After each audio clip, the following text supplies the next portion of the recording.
Sehingga membuat mungkin bagi teman-teman yang baru pemula awal-awal mengenal panahan ya, jadi bingung mungkin.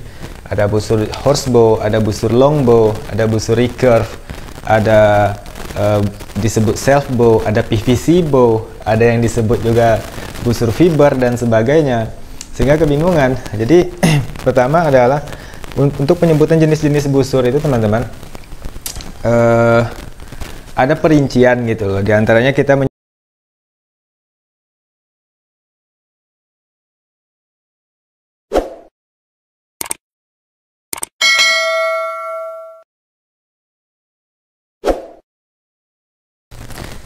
Hai, assalamualaikum warahmatullahi wabarakatuh. Alhamdulillahirobbilalamin. Beberapa waktu yang lalu ya, beberapa kali saya ada yang bertanya seperti ini, Bang, bagus mana busur horsebow daripada busur fiber, kata dia. Kemudian saya jadi krik gitu kan, bingung juga kan menjelaskan, busur horsebow daripada busur fiber, loh itu kan dua jenis busur dengan penyebutan, satu disebut dari sisi jenis fungsinya kan, satu lagi disebutkan dari jenis bahannya. Sehingga membuat mungkin bagi teman-teman yang baru pemula awal-awal mengenal panahan ya, jadi bingung mungkin. Ada busur horsebow, ada busur longbow, ada busur recurve, ada disebut self bow, ada PVC bow, ada yang disebut juga busur fiber dan sebagainya. Sehingga kebingungan. Jadi pertama adalah untuk penyebutan jenis-jenis busur itu teman-teman ada perincian gitu loh. Di antaranya kita menyebut busur itu dari sisi apa? Pertama dari sisi mungkin dari sisi bahan, fungsi, bentuk. Kemudian juga ada penyebutan busur dari sisi tradisi bangsanya terdahulu gitu loh. Beberapa waktu yang lalu juga ada yang inbox ke saya. Dia kirim satu buah foto, "Bang, ini harga berapa?" Saya jawab harga sekian. Kemudian dia balas, "Bang, kalau Turkish bow harga berapa?" Lah, padahal foto yang dia kirim pertama itu adalah busur fiberglass buatan saya dengan tipikal Turkish bow. Jadi beliau ini tidak paham kan sebenarnya gitu loh. Yang jelas tanya aja dulu, sok tahu aja dulu kan gitu. Turkish bow itu yang seperti apa, dia nggak mau tahu, tanya aja dulu. Oke. Yang pertama jika kita membahas jenis-jenis busur. Oke. Jenis busur teman-teman, ini kurang lebihnya ya, mungkin saya tidak ada yang kelupaan nanti dan sebagainya, mungkin bisa ditambahkan, tapi kurang lebih seperti itu. Ada jenis busur yang disebut dari sisi bahan pembuatannya. Bahan pembuatannya ini umumnya dari sisi lim ya, dari sisi bagian lim. Oke, dari sisi bagian lim misalnya disebut dengan istilah busur fiber. Busur fiber. Nah, ini maknanya bahan dasar limnya terbuat dari fiberglass atau fiber. Atau ada juga busur PVC. Nah, ini maknanya adalah busur limnya itu terbuat dari bahan PVC. Atau ada juga contoh-contohnya ya, busur laminasi. Nah, ini adalah busur di mana limnya itu terdiri dari laminasi beberapa buah bahan, biasanya strip kayu, strip bambu, kemudian strip fiberglass atau strip karbon. Kemudian ada juga busur tanduk. Misal, kalau untuk busur tanduk atau hornbow itu biasanya mengarah kepada busur biokomposit atau busur komposit, di mana bahan dasarnya terbuat daripada core kayu, kemudian di belakangnya tanduk, kemudian dilapisi oleh sinew. Jadi kurang lebih seperti itu. Ini adalah kelas busur termahal mungkin ya di kelas jenis busur tradisional. Oke, ini adalah beberapa contoh-contoh teman-teman di mana penyebutan busur dari sisi bahan pembuatannya. Nah, kemudian juga yang kedua mungkin kita masuk kepada penyebutan busur dari sisi fungsi. Nah, jadi fungsi dan kegunaan. Jadi dari sisi fungsi dan kegunaan ini ada beberapa busur juga mungkin yang bisa kita sebutkan. Contohnya adalah horsebow. Oke, horsebow ini adalah busur yang paling familiar di Indonesia. Horsebow ini secara makna adalah penyebutan untuk busur yang dipakai dalam aktivitas panahan berkuda. Jadi fungsinya itu kurang lebih bisa dipakai dalam panahan berkuda.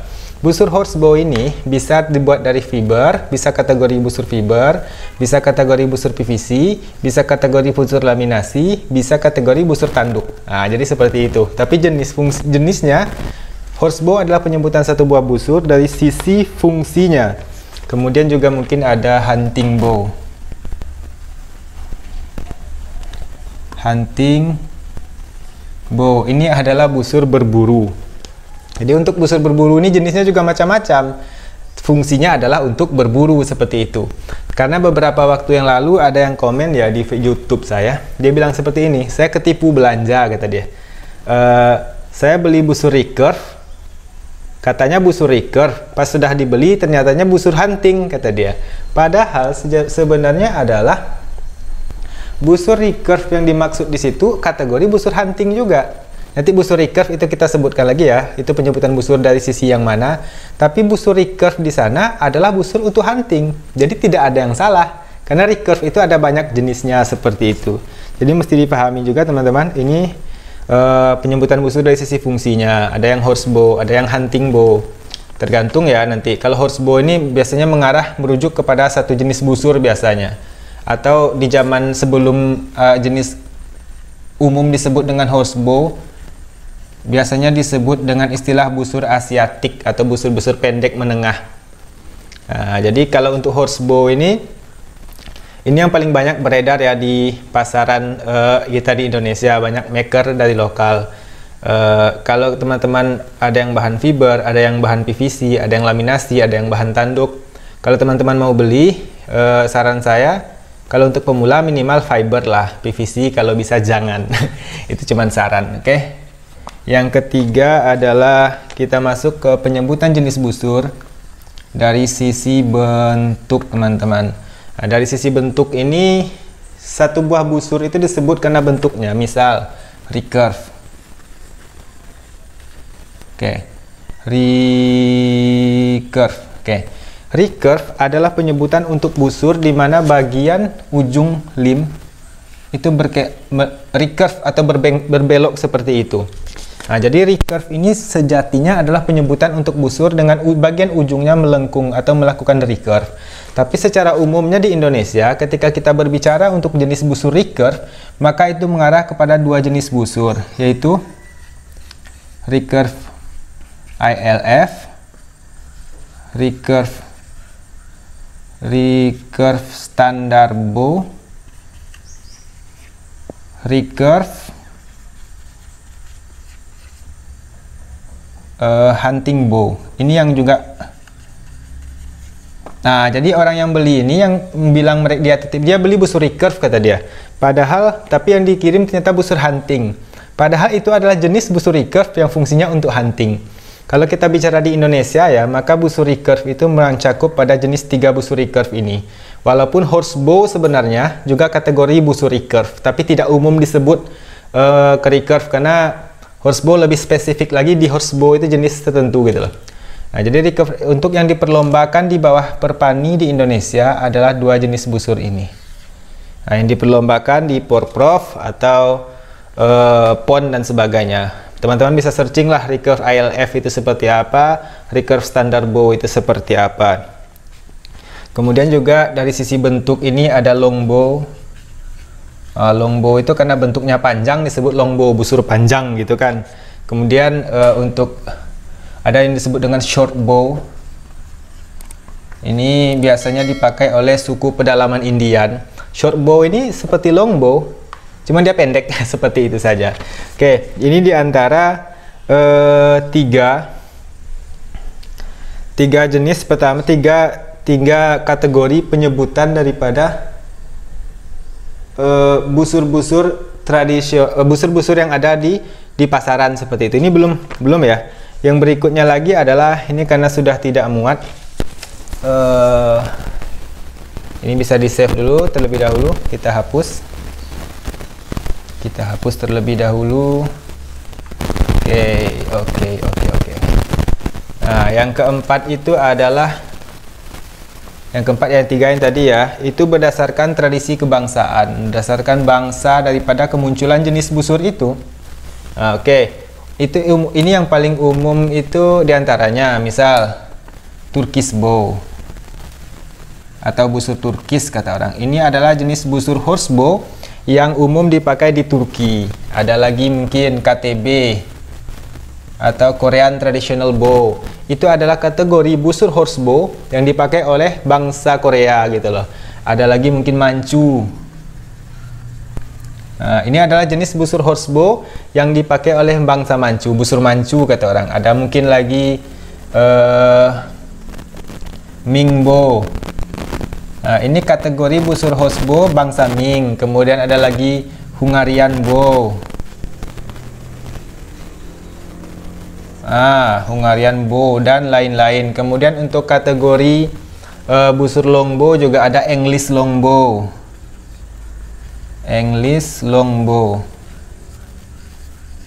Nah, ini diantara busur-busur yang disebutkan berdasarkan bangsanya gitu loh. Ini Turkish bow. Ini kategorinya rata-rata masuk ke jenis horsebow ya. Turkish bow adalah busur horsebow-nya orang Turki. Korean Traditional Bow adalah busur horsebow-nya orang Korea. Manchu adalah busur horsebow-nya bangsa Manchu. Ming bow adalah busur bongsunya bangsa Ming. Ming ini Cina juga kalau nggak salah. Hungarian bow atau Magyar. Hungarian ini juga disebut dengan Magyar. Kalau ada yang nyebut busur Magyar itu seperti apa? Itu adalah jenis busur horsebow-nya orang Hungari atau Hungaria. Kemudian ada lagi Mongolian bow. Kemudian ada lagi di Jepang ada Yumi bow atau Japanese bow. Kemudian ada lagi busur Asharian bow, itu busur yang ada di Mesir itu kan. Nah, itu berdasarkan penyebutan busur dari sisi bangsa gitu loh. Jadi kita harus paham ini semua gitu kan. Jadi kalau kita nyebut Turkish bow, berarti Turkish bow ini bisa yang dari fiber, bisa yang PVC, bisa yang laminasi, bisa yang busur tanduk. Karena style busur Turkish bow, KTB, Manchu, Ming ini berbeda dari segi stylenya gitu loh. Jadi dari segi bentuknya ini busur berbeda. Ada perbedaan lah yang tidak, tapi kalau kita yang paham busur, kita akan paham perbedaan-perbedaan di antara Turkish bow, KTB, Manchu, Ming, Magyar, Hungarian, English longbow dan sebagainya. Oke, ini di antara jenis-jenis busur yang umum kita sebutkan gitu loh. Oke, mungkin kita masuk yang kelima ya. Di antaranya adalah yang kelima itu umumnya penyebutan busur dari segi kecanggihan lah, kita sebut saja seperti itu. Kecanggihannya masuk di antaranya modern bow dan traditional bow.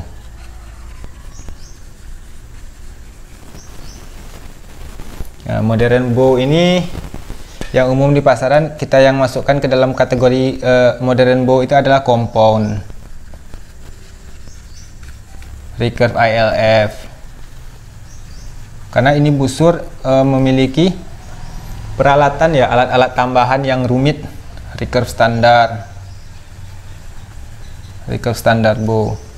Ini busur-busur yang menggunakan clicker, menggunakan plunger. Kalau untuk dua jenis busur ini ada clicker, ada plunger, ada stabilizer, ada sight. Ada alat bantu yang memudahkan menambah akurasi. Begitu juga dengan compound ini. Adalah busur yang disetting memang sangat canggih sehingga draw length kita bisa sama gitu loh. Bidikan kita bisa sama karena dia punya alat bantu. Sementara untuk traditional bow sendiri umumnya masuk ke busur-busur tradisi semacam horsebow ini. Semacam yang saya sebut dari sisi apa tadi, bangsa tadi, Korean Traditional Bow, busur Korean Traditional Bow, Turkish Bow, Hungarian Bow, Manchu Bow, Ming Bow, Kayuan Bow dan sebagainya itu masuk ke tradisional. Ini merupakan busur-busur tradisi gitu loh, dari kata dasar tradisi kan. Jadi seperti itu. Jadi memang penyebutan jenis-jenis busur ini harus kita pahami terlebih dahulu dari sisi mananya gitu loh, sehingga tidak ada lagi kesalahan-kesalahan dalam memahami penyebutan busur. Ada busur itu disebut jenisnya dari sisi bahan pembuatan, dari sisi fungsinya, dari sisi bentuknya, dari sisi bangsa yang memakai busur itu terdahulu, kemudian dari sisi kecanggihan peralatan yang dipakai juga masuk kategori penyebutan yang umum loh pada jenis-jenis busur seperti itu. Oke, mungkin itu sedikit penjelasan lah ya dari saya tentang penyebutan atau penamaan kepada jenis-jenis busur. Kalau ada yang kurang nanti bisa ditambahkan, karena saya juga ndak ini dicatat sederhana saja tadi ya, sepemikiran saya seketika. Kalau ada yang kurang mungkin nanti bisa ditambahkan oleh teman-teman. Sekian dari saya. Assalamualaikum.